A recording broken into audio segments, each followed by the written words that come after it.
Le légendaire magnétisme new-yorkais n'aura pas retenu très longtemps le Gitana Team. Sébastien Josse, skipper du Mono 60, armé par le baron Benjamin de Rothschild, s'engage sur la Transat New York-Vendée, ultime test grandeur nature avant le départ du Vendée Globe le 6 novembre prochain. On va regarder de très près la Transat. Pour nous, vraiment, l'objectif final, c'est finir de fiabiliser le bateau et qu'il soit fin prêt pour le Vendée. Il faudra être fort mentalement. Physiquement, ça va être très sollicitant. On est tous compétiteurs, le plateau du Vendée Globe, il est là. Donc on aura aussi envie de montrer qu'il va falloir compter sur nous.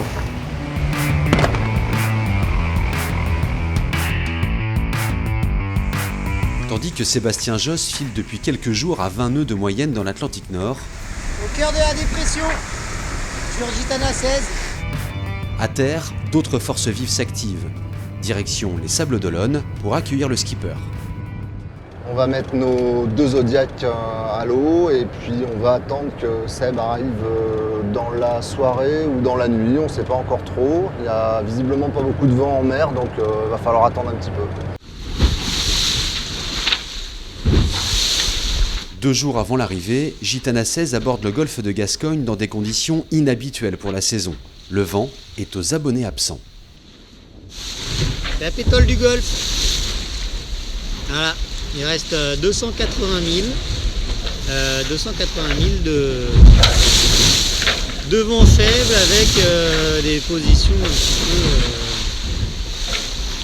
difficiles à tenir.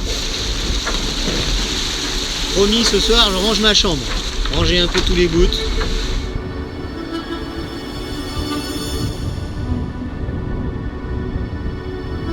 Protocole d'arrivée, donc passage de ligne, ils vont mettre un jaugeur... Sébastien est attendu dans une poignée d'heures au Sables d'Olonne. L'équipe, au complet, règle les derniers détails techniques de son arrivée. Armand, David et le jaugeur, ils montent à bord. Ce qui est important, c'est tout le timing en fait, d'organisation. Et donc, c'est de se dire, à tant de temps de l'arrivée, on prend le bateau avec toute l'équipe. À tel moment, l'équipe technique monte à bord. On a en gros 25 minutes pour entrer dans le chenal. Et finalement, on déroule un peu tout le scénario de façon à ce qu'une fois qu'on arrive au ponton, on n'ait pas de surprise et que tout soit posé.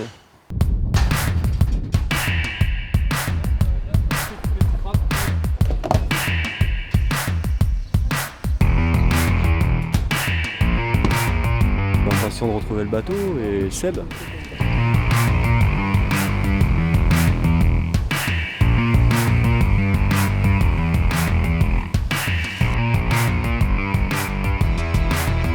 Au terme de 9 jours, 19 heures et 26 minutes passées en mer, le Mono 60 Edmond de Rothschild franchit la ligne d'arrivée au Sables d'Olonne.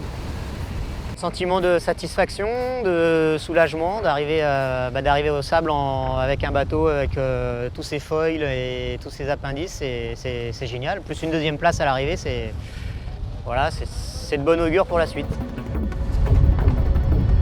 Quand on arrive, il y a une réinspection du bateau de pareil spécialiste. C'est un peu l'état des lieux. On te l'a donné, il était nickel, comment tu vas nous vendre? C'est beau à voir. Quand tu arrives, tu te dis, ah bah ça y est les gars. Ils sont à bloc, c'est pas limite bonjour, et puis hop, on range, il faut que le bateau leur mette nickel, c'est sympa.